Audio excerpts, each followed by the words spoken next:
Hello students, how are you? I am fine. I am Gurdeep Singh, your computer teacher. In previous video, I defined you the qualities of successful entrepreneur.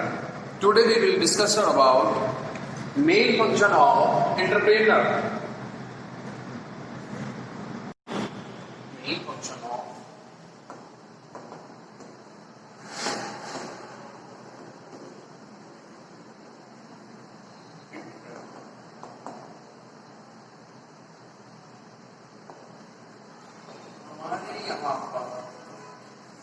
main function of entrepreneur. We have 5 types of main functions. First, decision making.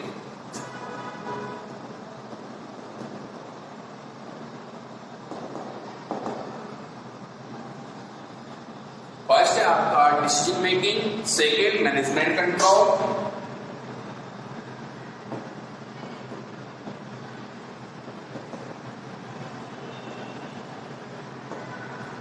First decision making, second हो गया आपका management control, third division,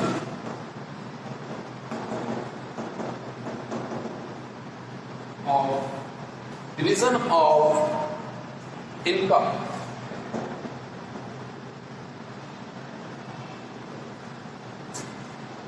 and next is taking.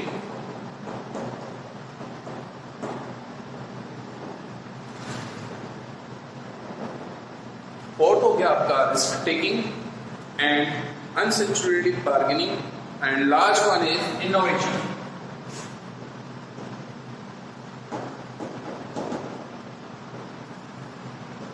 यहां पर हम entrepreneur के 5 main functions होते हैं. First है आपका डिसीजन मेकिंग. अगर हम बात करते हैं डिसीजन मेकिंग की, तो एंटरप्रेन्योर डिसीजन मेकर होना चाहिए, सेल्फ डिपेंड डिसीजन मेकिंग होना चाहिए कि जब भी आप कोई बिजनेस स्टार्ट कर रहे हैं तो कितना आपको परचेज करना है, कितने आप सेल करेंगे, कितना आपको प्रोडक्शन करना है, ये सब क्या होता है आपके डिसीजन मेकिंग में होता है. अगर आपका डिसीजन मेकिंग स्टेप सही नहीं होगा तब आपका बिजनेस रन नहीं करेगा या आप लॉस उठाओगे.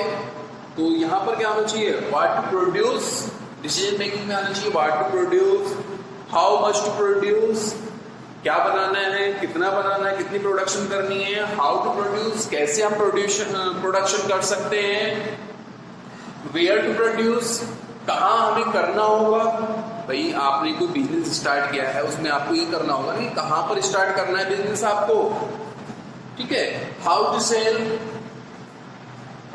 कैसे आपको सेल करना है, हाउ टू ट्रांसपोर्ट कैसे करना है, ये सारा कहाँ पर आता है आपके डिसीजन मेकिंग में, ठीक है. नेक्स्ट अगर एबिलिटीज की फंक्शन की हम बात करते हैं तो मैनेजमेंट कंट्रोल.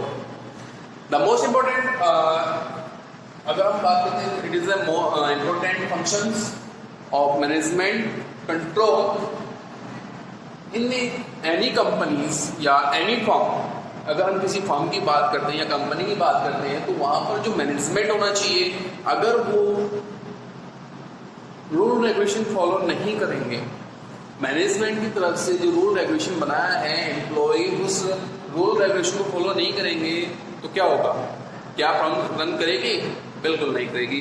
क्योंकि जितना भी अगर आपको सपोज दैट आपको क्लास रन करनी, क्लास आयोजित होती है, क्लास में अगर आपको कोई रूल रेगुलेशन ना हो, कोई टाइमिंग ना हो, क्लास की फिक्स टाइमिंग ना हो, कोई टीचर सिलेक्टेड ना हो कि इस सब्जेक्ट के टीचर ये है ये पढ़ाएंगे, तो क्या होगा, क्या क्लास हमारी प्रॉपर रन करेगी? नहीं ना. तो यहाँ पर भी मैनेजमेंट कंट्रोल फंक्शन मेन होता है किसी भी एंटरप्रेन्योर के लिए. नेक्स्ट है आपका डिवीजन ऑफ इनकम. अगर हम बात करते हैं डिवीजन ऑफ इनकम की, तो डिवीजन ऑफ इनकम हमें अपनी इनकम कैसे डिवाइड करनी है, सपोज दैट आपने कोई बिजनेस स्टार्ट किया, आपके पास जितनी भी इनकम थी आपने वो इनकम बिजनेस स्टार्टिंग में लगा दी। बिजनेस स्टार्ट कर दिया, बिजनेस स्टार्टिंग में आपने सारी इनकम लगा दी। सपोज दैट आपको लॉस हो जाए, if you born in loss, अगर आप लॉस में चले जाते हैं तब आपको जो रेंट है, बिल्डिंग रेंट होगा, एम्प्लॉयमेंट सैलरी होगी, प्रोडक्शन परचेस जो होगा उसकी कॉस्ट होगी, वो कहाँ से देंगे आप? क्योंकि आपने तो सारी इनकम पहले ही इन्वेस्ट कर दी है। इसलिए आपका जो डिवीजन ऑफ इनकम है, एक सक्सेसफुल एंटरप्रेन्योर क्या करता है, अपनी इनकम को डिवाइड करता है और वो सोच के चलता है कि मुझे लॉस हो गया तो मुझे building rent, taxes, employment salary ये कहाँ से देनी है, वो सारी थिंकिंग आपकी डिवीजन ऑफ इनकम में आती है। इसके बाद हम करते हैं इनोवेशन। नेक्स्ट पॉइंट होगा आपका इनोवेशन। इनोवेशन क्या होता है? आप एंटरप्रेन्योर जो होता है वो इनोवेटिव होना चाहिए। इनोवेटिव कैसे होना चाहिए? न्यू थिंकिंग सोचने वाले चाहिए, न्यू प्रोडक्शन होना चाहिए, नई नई टेक्निक यूज करनी चाहिए। न्यू टेक्निक यूज होगी तो उससे क्या होगा, हमें बिजनेस रन करने में बेनिफिट मिलेगा। बिजनेस बेनिफिट करेगा तो हमें इनकम इंक्रीज होगी। सारी चीजें यहाँ पर हमारी इनोवेशन से हमें नई नई टेक्निक सीखने को मिलती है। एक मसला है हमारा रिस्क टेकिंग। अगर मैं बात करता हूँ रिस्क टेकिंग की, रिस्क टेकर हमारा एक मेन फंक्शन है रिस्क टेकिंग। रिस्क टेकिंग में अगर आप बिजनेस का रिस्क टेकिंग नहीं ले सकते, सपोज दैट आप रिस्क नहीं लेंगे तो बिजनेस कैसे रन करोगे? आपने पहले सोच लिया कि आपको प्रॉफिट होगा, लॉस नहीं होगा। ऐसे तो हो नहीं सकता कि आप कोई बिजनेस स्टार्ट करें उसमें आपका हमेशा प्रॉफिट ही मिले। बिजनेस में प्रॉफिट एंड लॉस चलता रहता है, ठीक है। तो ये सोच के चलिए कि आपका लॉस होगा तो वहां पर आप इसको रिस्क लेंगे तभी आपका कोई भी बिजनेस रन होगा। We have to type of risk taking. हमारे पास दो तरह के रिस्क हो सकते हैं। फर्स्ट, अगर मैं फर्स्ट की बात करता हूं तो मिजरेबल एंड इंश्योरेबल रिस्क।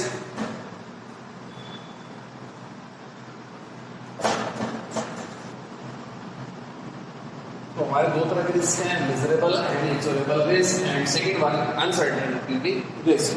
तो अगर मैं बात करता हूं miserable and insurable risk. Insurable risk में आते हैं आपके कोई भी अगर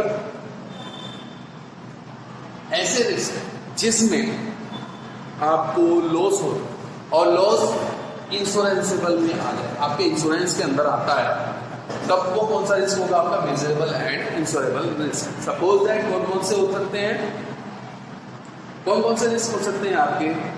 थेफ्ट हो जाए, चोरी हो जाए, थेफ्ट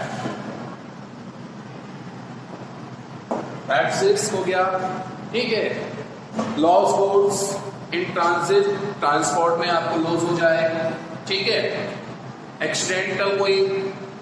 एक्सीडेंटल मतलब ट्रांसपोर्ट में अगर एक्सीडेंट वगैरह से कुछ हो जाता है तो वहां से आपका जो रिस्क है वो इंश्योरेंसेबल होता है। अगर यहाँ पे बात करते हैं अनसर्टेनिटी रिस्क, अनसर्टेनिटी रिस्क में आते हैं आपके जो इंश्योरेंसेबल नहीं होते, जिनका इंश्योरेंस आप नहीं कर सकते, जो कि नेचर से रिस्क लिए जाते हैं। सपोज दैट आपकी फायर हो जाए, फायर हो गया, आपका रिस्क का सारा जो मेटीरियल गुड्स होगा वो सब जल गया आपका प्रोडक्ट, तो उसका तो रिस्क नहीं है ना। अर्थक्वेक हो जाए, आपने मूवी देखी गॉड ओ माय गॉड, उसमें एक्टर्स से परेश रावल उनकी शॉप गिर जाती है तो वो इंश्योरेंसेबल कंपनी है उनको क्या करती है, पेमेंट करने के लिए मना कर देती है, क्योंकि ये तो क्या है, नेचर प्राकृतिक आपदा है, नेचर से किया हुआ है, डेस्ट्रॉय है, तो इसके हम इंश्योरेंसेबल नहीं होंगे टेबल, ठीक है। ये थे आपके मेन फंक्शन ऑफ एंटरप्रेन्योर। अब बात करते हैं हम माइथ्स अबाउट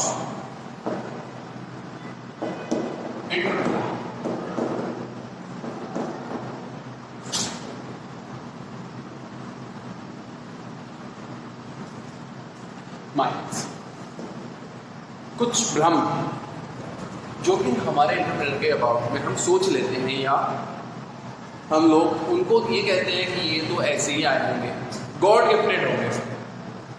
गॉड गिफ्टेड होते हैं क्या? फर्स्ट है, अगर मैं बात करूँ तो हाई रिस्क टेकर।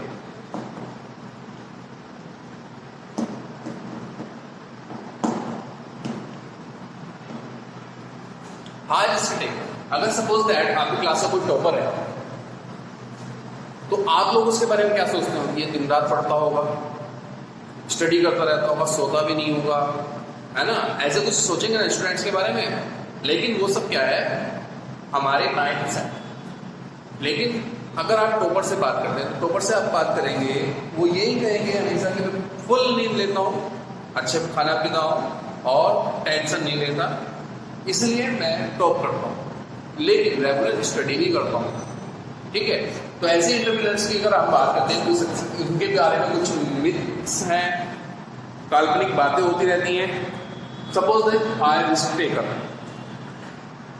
फर्स्ट है आपका हाई रिस्क टेकर। आप लोग सोचते हैं कि जो सक्सेसफुल एंटरप्रेन्योर हैं वो हाई रिस्क टेकर होते हैं, वो बहुत हाई रिस्क लेते हैं। क्या ऐसा हो सकता है? No, it's a myths. ठीक है, ये गलत है। Second, entrepreneur are born.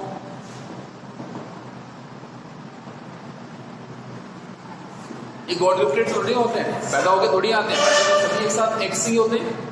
भाई अगर मैं बात करता हूँ, सारे इंसान ऐसे ही होते हैं, एक से ही होते हैं, लेकिन उनकी थिंकिंग अलग अलग होती है। और थिंकिंग अलग अलग होने से क्या होता है? वो एंटरप्रेन्योर बन जाते हैं सक्सेसफुल। कुछ बिजनेस स्टार्ट करते हैं एंटरप्रेन्योर, वो फेल हो जाते हैं, तो वो वहीं पे छोड़ देते हैं। वहां पर क्या है? कमी है उनके हार्ड वर्क में, कमी है थिंकिंग में, कमी है। लेकिन ऐसा तो नहीं है कि एंटरप्रेन्योर आर बोर्न, वो पहले से ही पैदा होकर के आते हैं। नहीं, गलत, यही मीन्स है हार्ड। जो लोग हम सोचते हैं वही के बारे में बात कर रहे हैं यहाँ पर, कि हम लोग क्या क्या चीज सोच लेते हैं अपने आप से, लेकिन ऐसा कुछ होता नहीं है। एंटरप्रेन्योर आर जॉब होकर,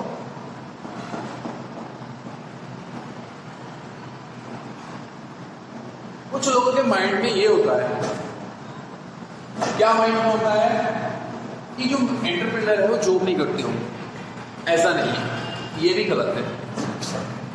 एंटरप्रेन्योर किसी भी वर्क, अगर आप किसी फील्ड में जाते हो, किसी भी फील्ड में जाते हैं, क्या आप सक्सेस हो जाओगे?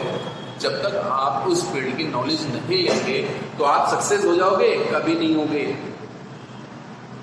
कभी नहीं होंगे, क्योंकि आपने वर्क एक्सपीरियंस तो लिया ही नहीं है। जब तक आपको वर्क एक्सपीरियंस नहीं होगा, वो वर्क है, तो आप उस वर्क में कैसे फील्ड में सक्सेस हो जाओगे? उसके लिए आप वर्क एक्सपीरियंस लोगे। वर्क एक्सपीरियंस कैसे भी हो सकता है, आप जॉब सीकर उसमें हो सकता है, आप जो एम्प्लॉयमेंट में, और आप किसी फर्म्स के मालिक हो सकते हैं, तो वहां से भी जॉब एक्सपीरियंस मिलता है, तभी तो आप सक्सेसफुल एंटरप्रेन्योर बनेंगे। लेकिन हम यहाँ पर एंटरप्रेन्योर की बात कर रहे हैं जिसने अपना एक बिजनेस स्टार्ट किया है, तो वो सबसे पहले क्या होगा? उसका कोई बिजनेस एम्प्लॉयमेंट नहीं होगा, तो वहां पर क्या होगा? वो जॉब सीकर्स होगा, जॉब करने वाला होगा, जिसने जॉब से ही वर्क एक्सपीरियंस लिया होगा। क्लियर? ये कुछ और पॉइंट्स भी हैं, आप इनको लर्न कर लीजिएगा। लेकिन यहाँ पर ये हमारा चैप्टर भी कंप्लीट हो गया है। ठीक है, okay, thank you all of you.